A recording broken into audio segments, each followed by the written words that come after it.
கர்த்தர் நல்லவர். நாம் செய்தி நேரம் காட்டு போகலாம். ஏசாயா 51ஆம் அதிகாரம் 2ஆம் வசனம் வாசிங்க. உங்கள் தகப்பனாகிய ஆபிரகாமையும் உங்களை பெற்ற சாராளையும் நோக்கி பாருங்கள். அவன் ஒருவனாய் இருக்கையில் நான் அவனை அழைத்து அவனை ஆசீர்வதித்து அவனை பெருக பண்ணினேன். நல்ல பிதாவே, நன்றியோடு சூத்திரிக்கிற ஆண்டவரே, கிருபை விளக்கத்துக்கு நன்றி சொல்றாச்சா. தேவனே, தகப்பனாகிய ஆபிரகாமை பெற்ற சாராளையும் நோக்கி பாருங்க சொன்னீங்களே ராஜா. ஆண்டவரே, நீங்க ஒரு வார்த்தை சொன்னீங்கன்னாக்கா அதுல ஆழமான காரணம் இருக்கும்பா. தேவனே, எந்த நாளிலும் கூட ஆண்டவரே, நான் ஏன் ஆபிரகாமை நான் நோக்கி பார்க்க வேண்டும் என்று சொல்லி என்னோடு எங்களோடு நீங்க கொஞ்ச நேரம் பேச முடியாது செபிக்கிறேங்க தாவே. இந்த நாம மாத்திரம் மகிழ்பட்ட மாசம் கிருபையினால் மூலியமா மேய்பரேசும் நல்ல பிதாவே. அருமையான தேவ பிள்ளைகளே, இந்த வாசிக்கப்பட்ட இந்த வேத பகுதியிலே நாம் பார்க்கிறோம், உங்க தகப்பனாகிய ஆபிரகாமையும் பெற்ற சாராளையும் நோக்கி பாருங்கள். அப்ப ஏன் தேவனாகிய கர்த்தர் நோக்கி பாருங்கன்னு சொல்றாரு? அப்ப தேவன் ஒரு காரியத்தை நமக்கு சொல்லுகிறார் என்று சொன்னால் அந்த காரியத்துல தேவன் ஒரு விசேஷ காரியத்தை அவர் வைத்திருக்கிறபடினாலதான் அவரை நோக்கி பாருங்கன்னு சொல்லி சொல்லுகிறார். அப்ப ஆபிரகாமை நோக்கி பாருங்க சொன்னாரு. ஏன் என்ன நோக்கி பாருங்க, இயேசு நோக்கி பாருங்க சொல்லல அவரு. ஆனா சங்கீதக்காரர் சொல்லும் போது சொல்றாரு, சங்கீதம் 34:5 நினைக்கிறேன் பாருங்க, 34:5 பாருங்க. அவர்கள் அவரை நோக்கி பார்த்து பிரகாசம் அடைந்தார்கள், அவர்கள் முகங்கள் வெட்கப்படவில்லை. ஆகவே அருமையான தேவ பிள்ளைகளே, இயேசுவை நோக்கி பார்த்தா நம்முடைய முகமெல்லாம் எப்படி ஆகும்? பிரகாசமாகும். வெட்கப்படவே மாட்டோம், நம்மளை வெட்கப்பட விடவே மாட்டார்.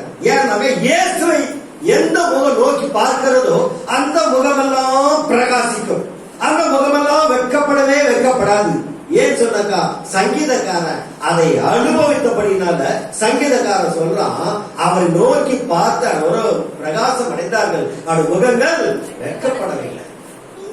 ஆகவே சங்கீதக்காரன் எந்த சூழ்நிலையிலும் ஆண்டவராக இயேசு கிறிஸ்துவை நோக்கி பார்த்து எல்லாவற்றிலும் அவன் ஜெயம் பெற்றவனாய் காணப்பட்டான். அவனுக்கு ஒரு தேவைன்னு சொன்னா உடனே தேவனை நோக்கி பார்ப்பான், உடனே தேவனத்தில் ஆலோசனை கேட்பான், உடனே தேவ சமூகத்திலே போயிடுவான், உடனே தேவனாய் கர்த்தர் அவனுக்கு ஜெயத்தை கொடுவார், எல்லாத்தையும் ஆலோசனை கொடுப்பார், அவனோடு பேசுவார். இப்படி தேவனாய் கர்த்தர் ஒவ்வொரு மனிதனோடு பேசி பேசி அநேக காரியங்களை அவர்கள் ஜெயமாய் பெற்றுக்கொண்டார்கள். அதனால தான் சொல்றாரு, இந்த ஆபிரகாமுடைய வாழ்க்கையை நாம் பார்க்கும் போது தேவன் ஏன் ஆபிரகாம் தகப்பனாகி ஆபிரகாமை நோக்கி பாரு சொல்லி சொன்னாக்கா, ஆபிரகாமை பார்ப்போம் சொன்னார். ஆபிரகாம் இடத்துல நாம் அவருடைய கீழ்ப்படிதலை நாம் கற்றுக்கொள்ள முடியும்.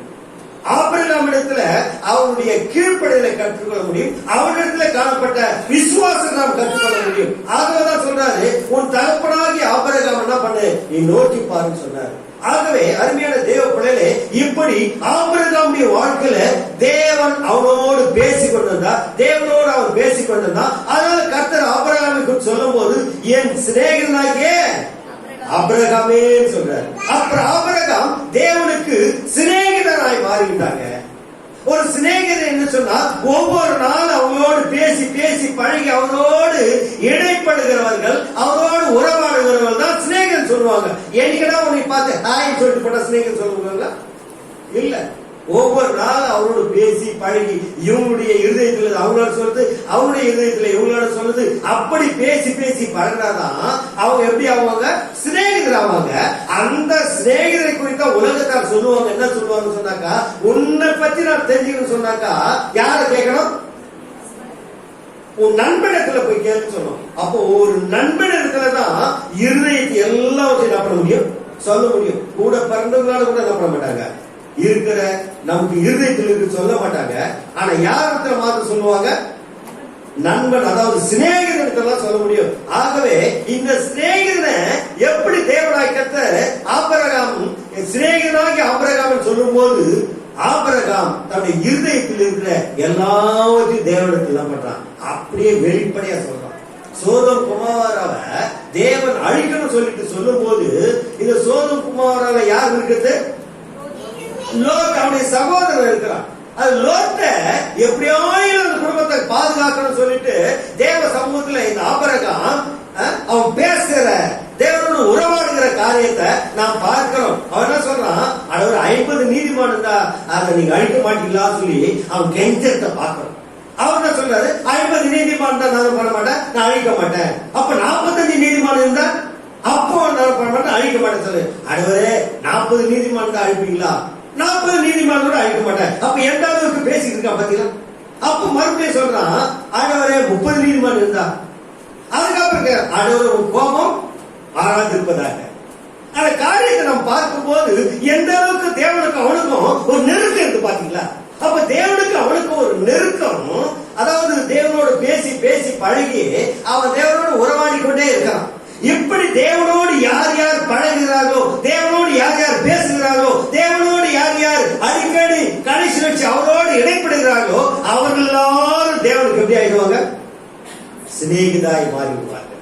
அதனால்தான் கர்த்தர் சொல்றாரு ஆபிரகாமை குறித்து, என் சிநேகிதனாகிய ஆபிரகாமே என்று சொல்லிட்டு ஆபிரகாம் இடத்துல அவர் சொல்லும் போது சொல்றாரு, அவனை குறித்து சொல்லும் போது ஆதியாகமம் 12ஆம் அதிகாரம் 1-2 வசனம் வாசிங்க. கர்த்தர் ஆபிரகாமை நோக்கி நீ உன் தேசத்தையும் உன் இனத்தையும் உன் தகப்பனுடைய வீட்டை விட்டு புறப்பட்டு நான் உனக்கு காண்பிக்கும் தேசத்துக்கு போ. நான் உன்னை பெரிய ஜாதியாக்கி உன்னை ஆசீர்வதித்து உன் பேரை பெருமைப்படுத்துவேன். நீ ஆசீர்வாதமாய் இருப்பாய். உன்னை ஆசீர்வதிக்கிறவரை ஆசீர்வதிப்பேன், உன்னை சபிக்கிறவரை சபிப்பேன். பூமியில் உள்ள வம்சங்கள் எல்லாம் உனக்கு உள் ஆசீர்வதிக்கப்படும். ஆகவே அருமையான தேவ பிள்ளைகளே, கர்த்தர் ஆபிரகாமை கூப்பிட்டு சொல்றாரு, அவன் இடத்துல பேசுறாரு. கர்த்தர் என்ன சொன்னாரோ அப்படியே அவனை பண்ணா செய்த அடுத்த வசனத்தில் இருக்கு. அப்ப நம்முடைய வாழ்க்கையில கர்த்தர் ஒரு காரியத்தை சொல்றாருனாக்கா அப்படியே செஞ்சாதான் நம்ம யாரா இருக்க முடியும்? சிநேகிதரா இருக்க முடியும். ஆபிரகாமுடைய வாழ்க்கையில அப்படியே தேவன் சொன்ன காரியத்தை அப்படியே அவன் செய்தபடினால கர்த்தருக்கு சிநேகிதராய் மாறிட்டான். ஆக அருமையான தேவ பிள்ளைகளே, இப்படி தேவனுக்கு சிநேகிதராய் இருக்கிறவர்களை பிசாசு என்ன பண்ணுவான் தெரியுமா? சிநேகிதராய் இராதபடிக்கு விரோதியா மாற்றுவான். அவனுடைய எண்ணம் எல்லாம் தான். தேவன் ஒரு மனுஷனை ஆசீர்வதிக்கிறார் என்று சொன்னால், தேவன் ஒரு மனுஷனை சிநேகிக்கிறார் என்று சொன்னால், தேவன் ஒரு மனுஷனை குறித்து சாட்சி சொல்லுகிறார் என்று சொன்னால், தேவன் ஒரு மனுஷனை குறித்து அவன் நல்ல காரியத்தை சொல்லுகிறார் என்று சொன்னால், அதை ஆப்போசிட்டா பேசுறவன் யாரு சொன்னாக்கா பிசாசு. அவன் சாத்தான், அவன் தான் பண்ணுவான்.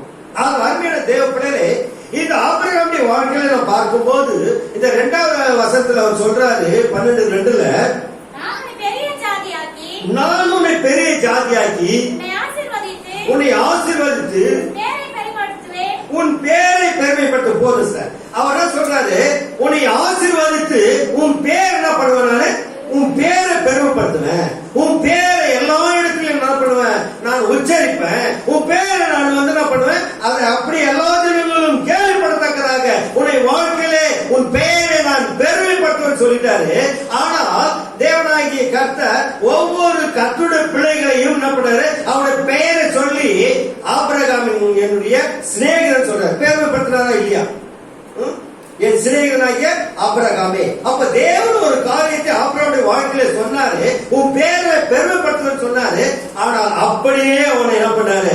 பெருமைப்படுத்தி தேசத்திலே செல்வ சீமானா என்ன பண்ணாரு? அவனை வைத்திருந்தார். அப்படியே ஆசீர்வாதத்தை தேவனாய் கர்த்தர் ஆபிரகாம் கொடுத்து அவனை ஆசீர்வதித்தாருங்க. ஆக அருமையான தேவ பிள்ளைகளே, நம்முடைய வாழ்க்கையில கூட நாம் தேவனுக்கு பிரியமா இருக்கணும்னு சொல்லி நினைச்சா, தேவனோ நல்லா பைபிள் படிச்சு ஜெபம் பண்ணி எப்ப பார்த்தாலும் அந்நிய பாஷை பேசி பைபிள் மட்டும் சத்தியத்தை சொல்லி இருந்தாக்கா பிசாசு என்ன பண்ண தெரியுமா? அவன் வேலையை பேரை கெடுக்கிற வேலை. நம்ம பெயர் எடுக்கக்கூடாது, நல்ல பேர் எடுக்க கூடாது. பெயரை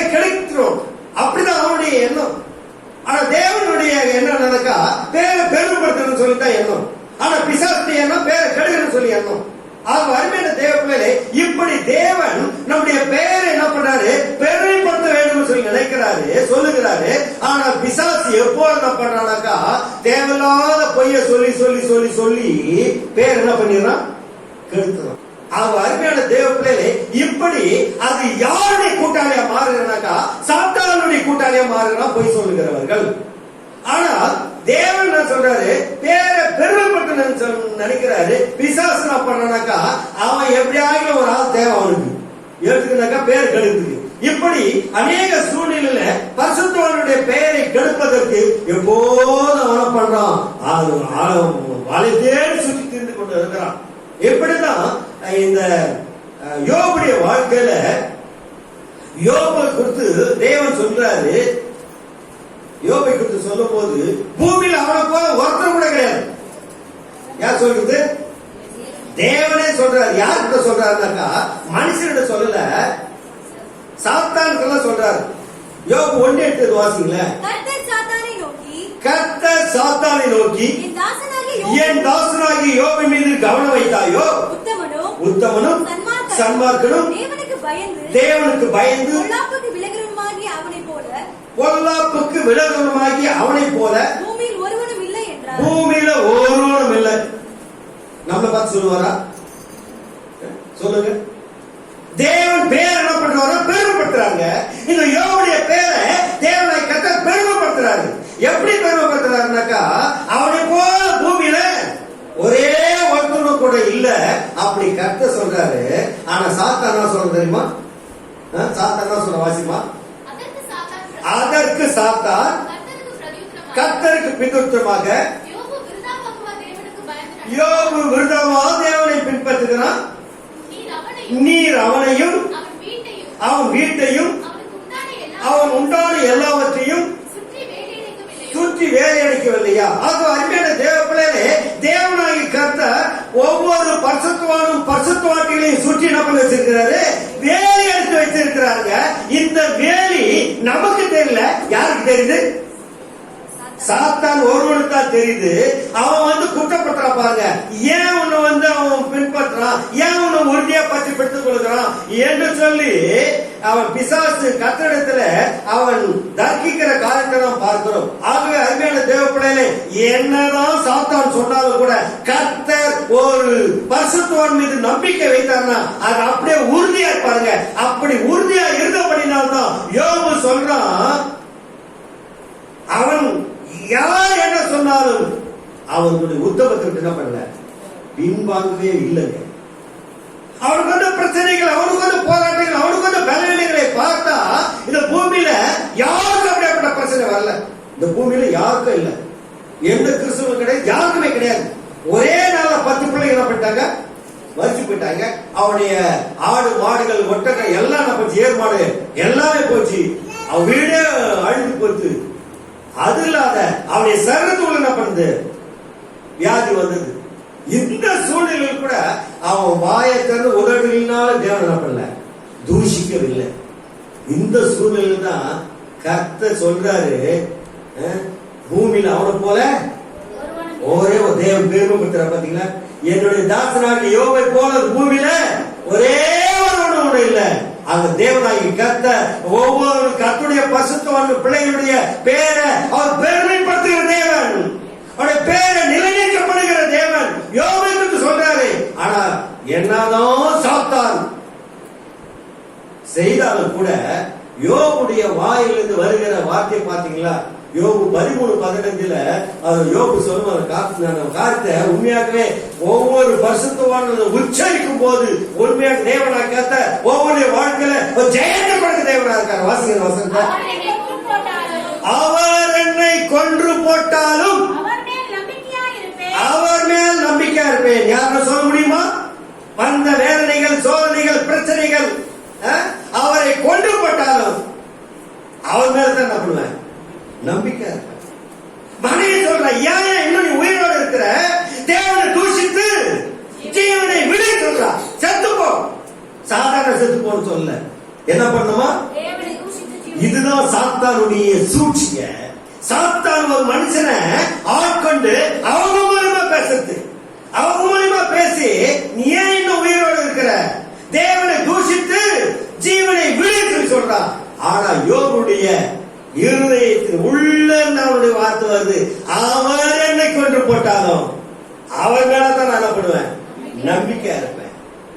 அவர் ஒருவர் மேலதான் நான் நம்பிக்கையா இருப்பேன். என்னை கொண்டு போட்டாலும் பரவாயில்ல என்று சொல்லி தேவனுக்காக ஒரு வைராக்கியமான சாட்சியா நிற்கிறான். ஆனா கர்த்தர் சொல்றாரு, என் தாசனாகி யோபின் மீது நீ கவனம் வைத்தாயோ, உத்தமனும் சன்மார்க்கனும் தேவனுக்கு பயந்து பொல்லாப்பு உலகமாக அவனை போல பூமியில ஒரே ஓட்டமுறை இல்லை என்று சொல்லி பேரை பெருமைப்படுத்தினார். யோபி பெருமைப்படுத்தினார்கள். நம்முடைய வாழ்க்கையில நம்முடைய பெயர் கூட நிலைநிற்க வேண்டும் சொன்னா, நம்மை கூட தேவன் சொல்லணும் சொன்னாக்கா, நாம செய்ய வேண்டியதுனாக்கா என்ன வந்தாலும் தேவனுக்காக நிற்கிறோம். அவர் கொன்று போட்டாலும், அவரை கொன்று போட்டாலும் நான் எப்படி இருப்பேன், அவரை தான் நம்புவேன், வேற எதையும் நம்ப மாட்டேன் என்று சொல்லி அவர் மேல ஒரு உறுதியான நம்பிக்கை இருக்கும் என்று சொன்னார்.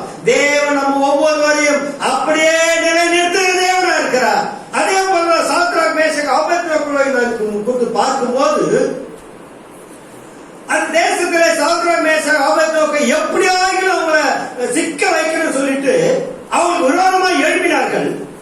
எழுப்பி என்ன சொன்னாங்க, இந்த தேசத்திலே ஒரு மாதம் வரைக்கும் என்ன பண்றோம், ராஜாவை தவிர வேற எதையும் வணங்க கூடாது என்று சொல்லி என்ன பண்றாங்க, ஒரு சட்டத்தை ராஜா மூலமாக பிறப்பிக்கிறாங்க. ஆனாலும் கூட இந்த சாத்ராக் மேஷக் ஆபேத்நேகோ என்பவர்கள் தேவனுக்கு ஒருவருக்கு மாத்திரம் தடை புரிவாங்க. யூதர்கள் வேற யாருக்கு என்ன பண்ண மாட்டாங்க, தலை புரியவே மாட்டாங்க. யூதருடைய வைராக்கியம் அப்படியேப்பட்டது. தேவன் ஒருவருக்கு மாத்திரம் தான் அவங்க தலையை வணங்குவாங்க, தவிர வேற யாருக்கு தலை வணங்குற பழக்கமே அவங்களுக்கு கிடையாது. ஆனா அவங்க சொல்றாங்க, ராஜாவுக்கு சொல்றாங்க, 8 வாசியமா தானியேல் 3ஆம் அதிகாரம், நாங்கள் ஆராதிக்கிற எங்கள் தேவன் எங்களை தப்புவிக்க எப்படி இருக்கிறாரு, வல்லவராய் இருக்கிறார். அவர் எரிகிற அக்கினி சூளைக்கும் ராஜாவாகி உம்முடைய கைக்கும் நீங்களாக்கி விடுவிப்பார். விடுவிக்காமல் போனாலும் நாங்கள் உம்முடைய தேவர்களுக்கு ஆராதனை செய்வதும் இல்லை, நீர் நிற்கிற பொற்சிலையை வணங்கி தொழுது கொள்வதும் இல்லை என்று ராஜாவே இதை நீ தெரிஞ்சுக்க, அண்டர்ஸ்டாண்ட் பண்ணிக்கோ. நீ சொன்ன காரியத்தை நான் பண்ண மாட்டேன், நான் செய்ய மாட்டேன். இது உனக்கு வந்து புரிக்கும், உனக்கு தெரியாது. யாருக்கு தெரிஞ்சா தெரியும். இதுவரைக்கும் மற்ற ஜனங்கள் என்ன பண்ணாங்க, நாங்க செய்ய நாங்க அந்த நீ நிற்கிற பொருட்களே வணங்க மாட்டோம் தெரிஞ்சுனாங்க. ஆனா இன்னைக்கு யார் தெரிஞ்சுக்கணும், ராஜாவே நீ தெரிஞ்சுக்கணும், நான் வணங்க மாட்டேன் என்பதை நீ தெரிஞ்சுக்கணும்னு சொல்லிட்டு ஆடிட்டாங்க. என்ன பண்றாங்க, விடுவித்தாலும் விடுவிக்காமல் போனாலும் நீ நிற்கிற பொருட்களையே. ராஜாவுக்கு கோபம் வருது. ஒரு மடங்கு இல்ல, எத்தனை மடங்கு, 7 மடங்கு சூடாக்க சொல்றான். அப்படி 7 மடங்கு சூடாக்கி இந்த 3 பேரையும் கட்டி, பலசாலிகள் அந்த ராணுவத்தில் தேசத்துல பலசாலிகள் என்ன பண்றாங்க, இந்த 3 பேரையும் கட்டி என்ன பண்றாங்க, தூக்கி போயிட்டு அந்த அக்கினி சூளையில போடுறாங்க. தூக்கி போய் போட்டவன் அந்த பலசாலிகள் மறிச்சு போனாங்க. ஆனா அந்த 3 பேர் நெருப்புல போயிட்டு விடுதலையா உள்ளாங்க. அருமையான தேவ பிள்ளைகளே, தேவனுக்காக வைராக்கியமா இருப்பாய் என்று சொன்னால் தேவனாகிய கர்த்தர் உன் கூட வந்து உணவுக்கு நிற்பாருங்க. போட்டது 3 பேர் தான். ராஜா கூப்பிடுறான், அவங்களை கூப்பிட்டு என்ன சொல்றான், நாம அந்த அக்கினியில போட்டது எத்தனை பேர், 3 பேர் அல்லவா, 4 பேர் உள்ள உலகத்தில் இருக்கிறாங்க. இந்த 4ஆம் ஆளுடைய சாயல் யாருன்னு தெரியுது, தேவ புத்திரமாய் தெரியுதுன்னு சொல்லி ராஜாவுடைய கண்கள் திறக்கப்படுகிறது. ஆகவே அருமையான தேவ பிள்ளைகளே, நீ தேவனுக்காக சாட்சியா நிற்பாய் என்று சொன்னார். தேவனை குறித்து சாட்சி சொல்ல வேண்டும் என்று சொன்னார். தேவனை குறித்து உன் பெயரை பெருமைப்படுத்த வேண்டும் என்று சொன்னார். அவர் விடுவித்தாலும் விடுவிக்காமல் போனாலும் நீ நிறுத்தின பொருட்களை வணங்க மாட்டேன் என்பதை ராஜாவே நீ தெரிந்து கொள்ள சொல்லி தேவனுக்காக வைராக்கியம் பண்ணினார்கள். தேவனாகிய கர்த்தர் என்ன பண்றாரு, 4வது ஆளா ஒருத்தர் அனுப்புறாரு. அவர் யாருன்னாக்கா ஆண்டவராகிய இயேசு. இயேசு கூட வந்துட்டாக்கா எதை குறித்து பயப்பட வேண்டிய அவசியம் இல்லை. தேவபுத்திரர் யாருங்க, ஆண்டவராகிய இயேசு கிறிஸ்து. ஒரு கத்தோட பிள்ளைகளுக்கு ஒரு பிரச்சனை வந்துட்டா அவர் கூட ஒரு நிற்பாரு. அவர் வந்து கூட நிற்பார். நீதிமானுக்கு வரும் துன்பங்கள் அநேகமா இருக்கும். அவைகள் எல்லாவற்றிலும் வந்து என்ன பண்ணுவாரா? கூட நிற்பாருங்க. அவர் வந்து நின்று அவருக்கு உதவி செய்ய தேவனா இருக்கிறார். ஆக அருமையான தேவ பிள்ளைகளே, நம் தேவனுக்கு நீதிமான்களாக காணப்படும் போது, தேவனுக்காக வைராக்கியம் இருக்கும் போது, யோபை போல அவர் கொன்று போட்டாலும் அவர் மேலதான் நான் நம்பிக்கை இருப்பேன். இந்த சாத்ராக் மேஷாக் சொல்றாங்க, நீ நித்திர பொன்சிற உறங்க மாட்டேன், நான் ஆராதிக்க தேவனே தப்பிக்க வல்லவராக இருக்கிறார். தப்பிவித்தாலும் தப்பிவிக்க போனாலும் அவரை தான் அனுப்புவேன், அனுப்புவேன். நீ நித்திர பொன்சிலை வணங்க மாட்டேன் என்று சொல்லி வைராக்கியம் நிற்கிறாங்க. இந்த அதிகாரத்துல கடைசி வசனங்களை வாசிக்கும் போது 2 வசனம் வாசிங்க. கடைசி வசனம் அந்த ராஜா சொல்றான் பாருங்களேன்.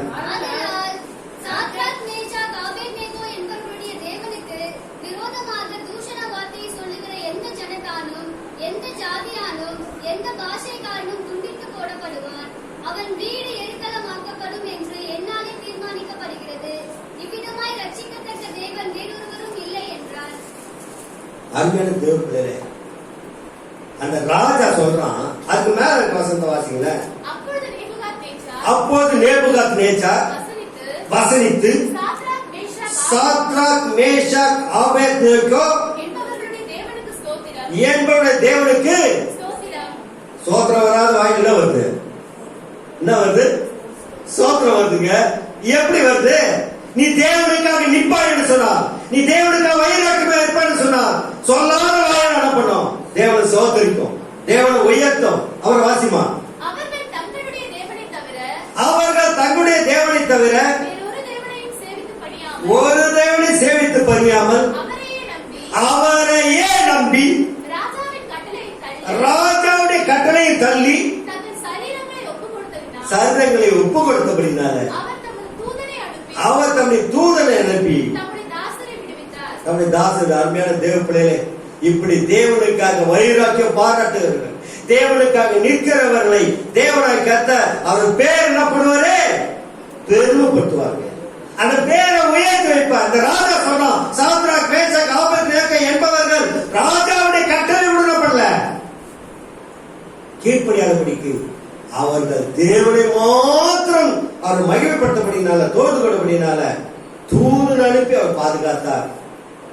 அங்கு அருமையான தேவ பிள்ளைகளே, இப்படி அந்த 3 பேருக்கு விரோதமாக யார் எழுப்பினாலும் அவர்களுடைய வீடு ஏகமாக்கப்படும் என்று சொல்லி என்னாலே தீர்மானிக்கப்படும் ஒரு தீர்மானம் போடுறாங்க.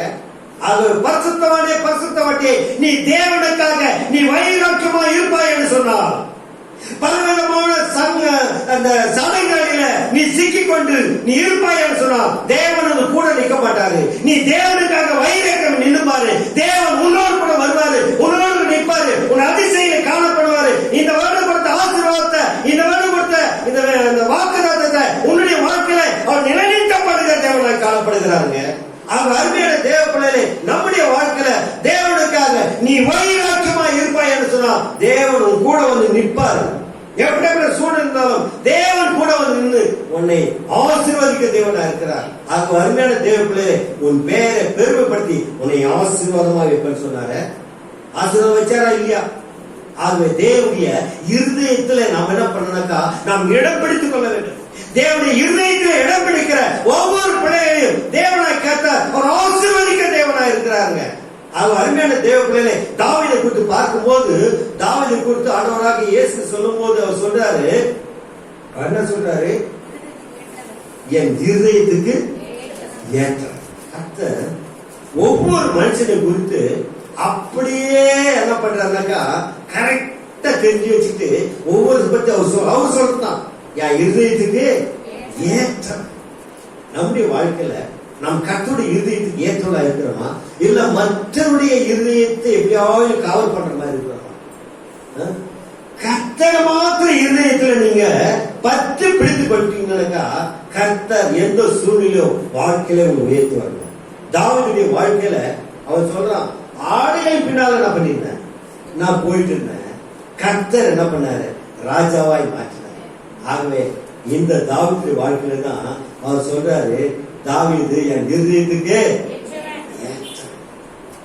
நம்முடைய வாழ்க்கையில அந்த இடத்துல நான் பிடிக்க முடியுமா? பேரு கரெக்டா சொல்றாரு. உன் பேரை பெருமைப்படுத்துவேன்னு சொன்னாக்கா, அந்த தாவீதை குறித்து சொல்லும் போது அவன் என் இருதயத்துக்கு ஏற்றவன், நான் என்ன சிந்திக்கணும் அதை அவன் செய்வான். கேட்டு வாசிங்க. அப்போ சில 13:22 வாசிங்கள.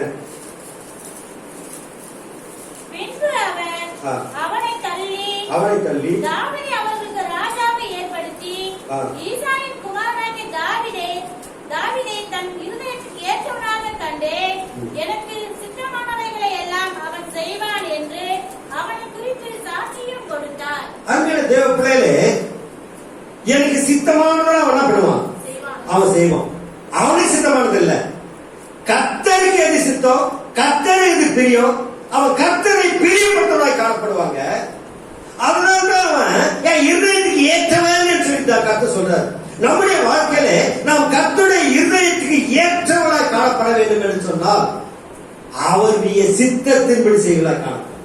இது தேவனுக்கு பிரியமா இருக்குமா? நாம செய்யற காரியம், நாம் யோசிக்கிற காரியம், நம்ம போற காரியம், இது தேவன் ஏற்றுக்கொள்வாரா? இது தேவனுக்கு சித்தமா இருக்குமா? இது தேவன் பிரியப்படுவாரா என்று சொல்லி நம்மை நாமே சற்று ஆராய்ந்து பார்க்க வேண்டும். நம்முடைய வாழ்க்கையில தேவனிடத்தில் ஆலோசனை கேட்கறது கிடையாது, இது தேவனுக்கு பிரியமா இருந்தது நினைக்கிறது கிடையாது. நம்ம இஷ்டப்படி நம்ம கால் போன போக்கலாம், நம்முடைய இதயம் போன போக்கலாம், மற்றவர்களை எப்படியாவது திருப்திப்படுத்தணும், அதான் நாம நினைச்சு போயிட்டு இருக்கிறோம்.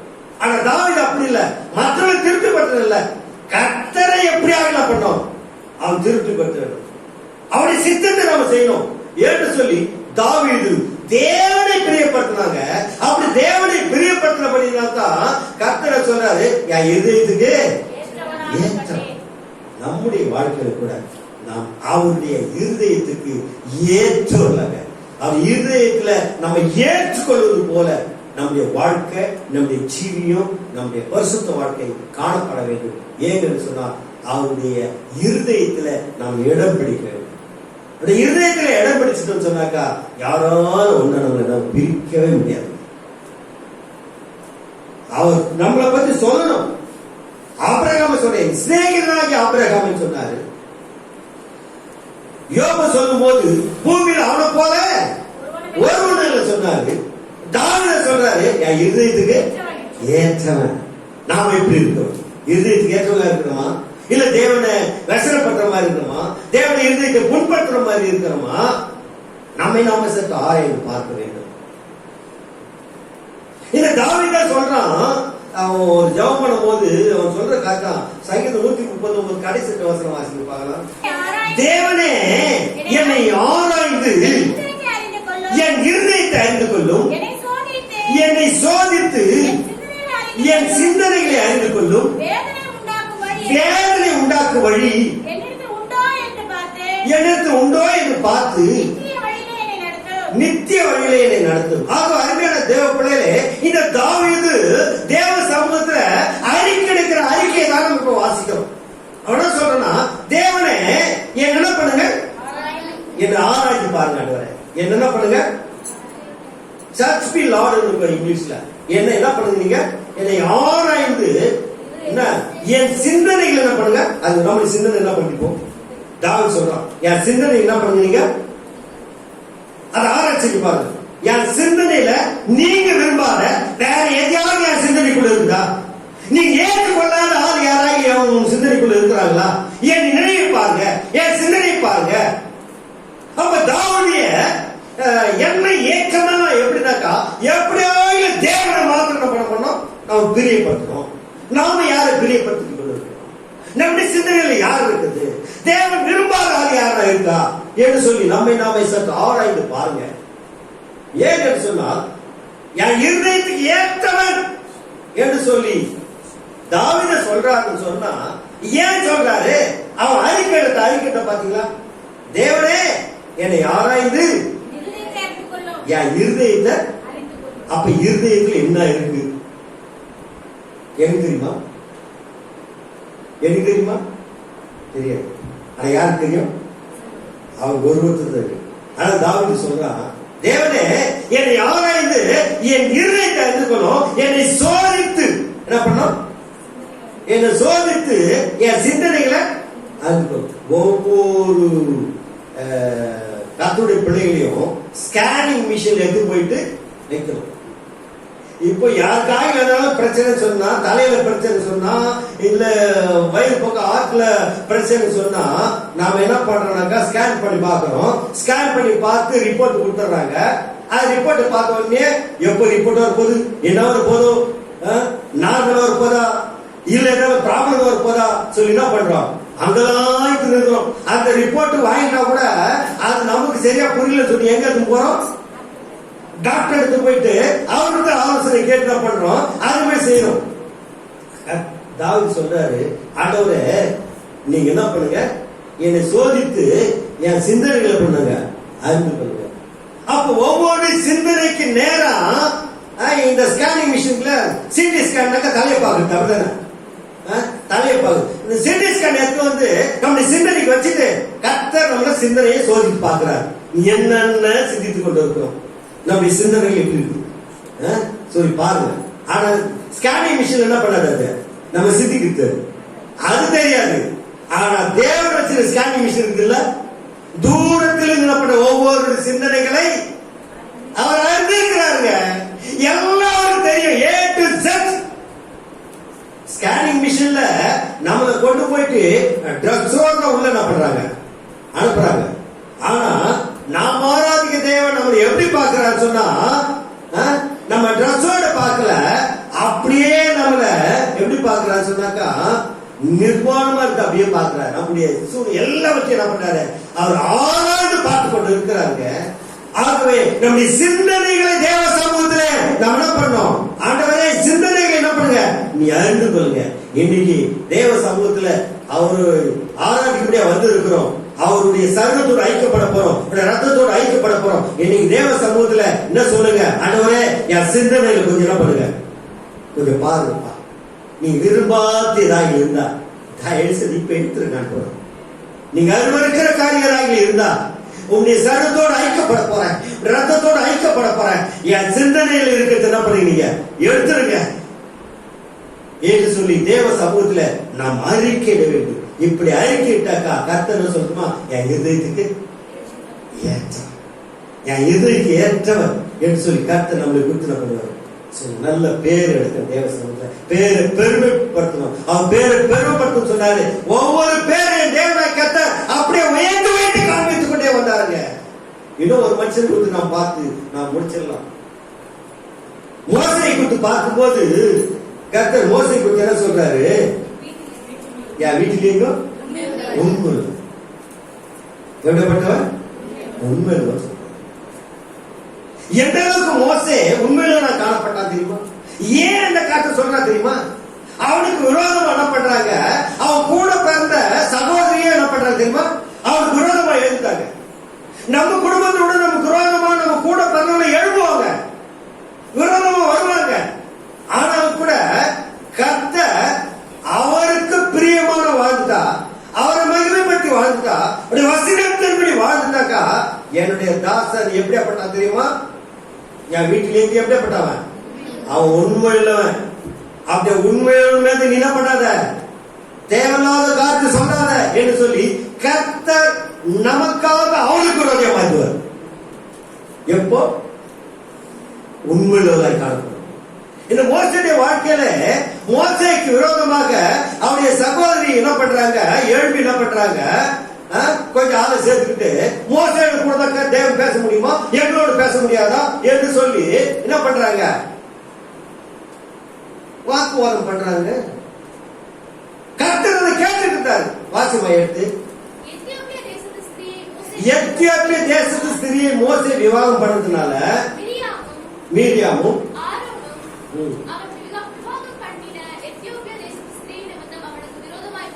அவனுக்கு விரோதமாய் பேசி கர்த்தர் மோசை கொண்டுதான் பேசினாரோ, எங்களை கொண்டு அவர் பேசினதில்லையோ என்றார்கள். கர்த்தர் அதை என்ன பண்ணாரு, அருமையான தேவ பிள்ளைகளே, கர்த்தருக்கு விரோதமா நீ எந்த இடத்துல எங்க பேசினாலும், கர்த்தரோட பிள்ளைகளுக்கு விரோதமா, ஒரு பரிசுத்தவானுக்கு விரோதமா, ஒரு பரிசுத்தவானுக்கு விரோதமா, ஒரு தேவனுடைய பிள்ளைகளுக்கு விரோதமா நீ எந்த இடத்துல பேசினாலும் கர்த்தர் என்ன பண்ணுவாரு, என்ன பண்ணுவாரு சொல்லுங்க, கேட்பாருங்க. நீ கர்த்தருடைய பிள்ளைகளுக்கு விரோதமா, பரிசுத்தவான்களுக்கு விரோதமா நீ என்ன காரியம் பேசினாலும் கர்த்தர் என்ன பண்ணுவாரு? கேட்பார். கேட்டு சும்மா இருக்க மாட்டார். அவர் என்ன சொல்றாரு? அடுத்த வருஷம் வாசிமா. மோசையானவன் பூமியில் உள்ள சகல மனிதர்களும் மிகுந்த சாந்த குணம். மோசை சாந்த குணம் உள்ளவனா?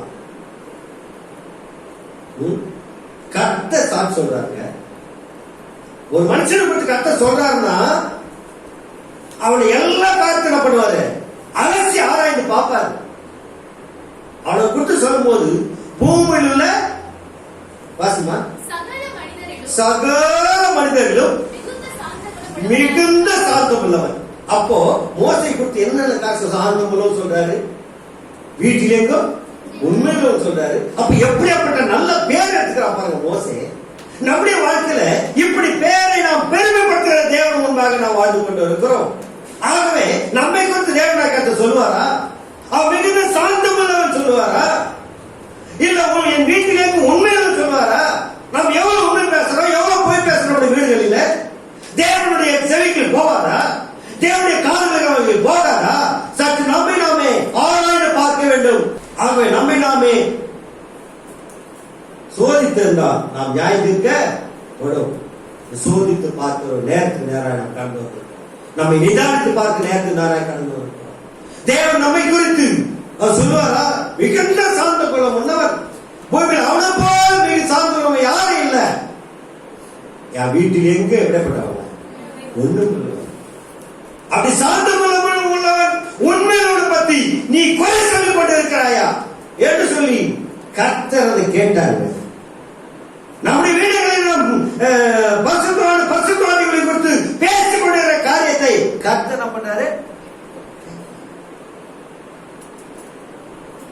ரெண்டு பேரு பேசி நிற்காரு சொன்னாக்கா மூன்றாவது ஆளம் யார் நிக்கிறது? சென்டர் நிற்பார் ஆண்டவர். நாம என்ன பேசுறோம் அது அவரோட போய் யார்கிட்ட போவோம்? அடுத்த ஆள்கிட்ட போவோம்.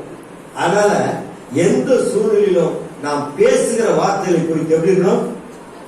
ஜாக்கிரதையா வார்த்தையில அளந்து பேசணும். வாய்க்கு வந்தபடி என்ன பண்ண கூடாது? பேசிடக்கூடாது. ஏன் சொன்னாக்கா கர்த்தர் அதை கவனித்து கேட்டுக்கொண்டு இருக்கிறார். ஆகவே அருமையான தேவப்பிள்ளைகளை கர்த்தர் ஒரு மனுஷனை கொடுத்து அவர் சொல்வார் என்று சொன்னார். உன் தகப்பனாகி ஆபிரகாமை நீ என்ன பண்ணு? நீ நோக்கி பாருன்னு சொன்னாரு. இன்னைக்கு யார பார்த்திருக்கணுமோ ஆபிரகாமை பார்த்திருக்கிறோம், யோபு பார்த்திருக்கிறோம், தாவீதை பார்த்திருக்கிறோம், சாத்ராக் மேஷாக் ஆபேத்நேகோ பார்த்திருக்கிறோம், மோசேயை பார்த்துக் கொண்டிருக்கிறோம். இவர்கள் எல்லாரும் தேவனை கத்தனை பண்ணாரு. பேரை சொல்லி அவர் பேரை பெருமைப்பட்டு வச்சிருக்கிறாங்க. நம்முடைய பெயர் பெருமைப்பட வேண்டும் சொன்னால், நம்முடைய பெயர் உயர வேண்டும் சொன்னால், நம்முடைய எந்த சூழ்நிலையிலும் கர்த்தர் நம்மை பார்க்கிறார் என்கின்ற ஒரு எண்ணம் நம்மிடத்தில் காணப்பட வேண்டும். நாம் பேசுகிற தேவனாய் கர்த்தர் கேட்கிறார் என்ற ஒரு எண்ணம் காணப்பட வேண்டும். எப்படி தேவனுடைய சிந்தனைக்குள்ளே அப்போர்களாய் காணப்பட வேண்டும். எந்த சூழ்நிலும் நாம் பேசுகிற, நாம் கேட்கிற நம்முடைய சிந்தனைகளை அவர் அறிந்திருக்கிறார் என்கின்ற ஒரு எண்ணம் இருந்துச்சுனாக்கா எந்த சூழ்நிலை பாவமே செய்ய மாட்டோம், தீமையே செய்ய மாட்டோம். தேவனுக்கு பிரியமா இருக்க வேண்டும் சொல்லி தேவனையே நாம் நோக்கி பார்த்து கொண்டு இருக்கோம்.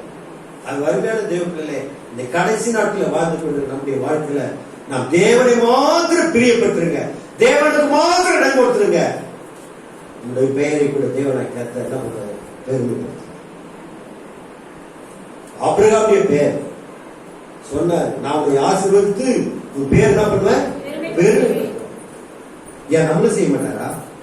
ஆபிரகாமை போல நாம கூட எப்படின்னா கணக்கா கீழ்ப்படுகிறதா விசுவாசத்துல உறுதியாய் காணப்பட வேண்டும். அவர் விசுவாசத்துல உறுதியாய் இருக்கிறவர்களை தேவனாய் கர்த்தர் பேரை பெருமைப்படுத்துவராய் இருக்கிறார். நம்முடைய வாழ்க்கையில அப்படியேப்பட்ட பெயரை நாம் எடுக்க வேண்டும் சொன்னால் கர்த்தர் சொல்லி போற, உன் தகப்பனாகி ஆபிரகாமை உன்னை பெற்ற சாராளையும் நோக்கிப்பார். அவன் ஒருவனாய் இருக்கிறவன் அழைத்து அவன் என்ன பண்ண நானே ஆசீர்வதித்த நம்மை கூட ஆசீர்வதிக்க தேவன். அப்ப நம்மை ஆசீர்வதிக்கப்பட வேண்டும் சொன்ன ஆபிரகாமை போல, நாம் பெயர் எடுக்க வேண்டும் சொன்ன ஆபிரகாமை போல அப்படியே ஒரு வார்த்தை இருக்கு. நாம் கீழ்ப்படி கண்களை முடிச்சு ஜெபிக்கலாமா? நல்ல பிதாவே, நன்றியோடு சோதரிக்கிற ஆண்டவரே, என் தயவுல கிருபையுள்ள கரத்துல ஒப்புக்கொடுக்கிறப்பா. என் தேவனே, உன் தகப்பனாகிய ஆபிரகாமை உன்னை பெற்ற சாராளையும் நோக்கி பார்த்து சொன்னீங்களப்பா. அவன் ஒருவனாய் இருக்க அவனை அழைத்து அவனை ஆசீர்வதித்து சொன்னீங்களப்பா. அப்படியே நாள்ல கூட வந்திருக்கிற போய் ஒவ்வொரு பேரா நீங்க ஆசீர்வதிக்க முடியாது. ஆண்டவரே கர்த்தாவே, நான் கேட்ட சத்தியத்தின்படி தாவீதை போல, யோபை போல, மோசேயை போல, சாத்ராக் மேஷாக் ஆபேத்நேகோவை போல உமக்காக ஆண்டவரே ஒரு சாட்சியோட வாழ்க்கை வாழ்வதற்கு எங்கள் ஒவ்வொருவரையும் அர்ப்பணிக்கிறோம். ஒவ்வொரு பேராணி ஆசீர்வதிங்க. உம்முடைய நாமத்தை மகிமைப்படுத்திக் கொள்ளுங்க. ஆண்டவரே, அவர்களை தாழ்த்து கர்த்தருடைய நாமத்தை உயர்த்தி கொள்ளுங்க. மீட்பு இயேசுவின் நல்ல பிதாவே, ஆமென், ஆமென்.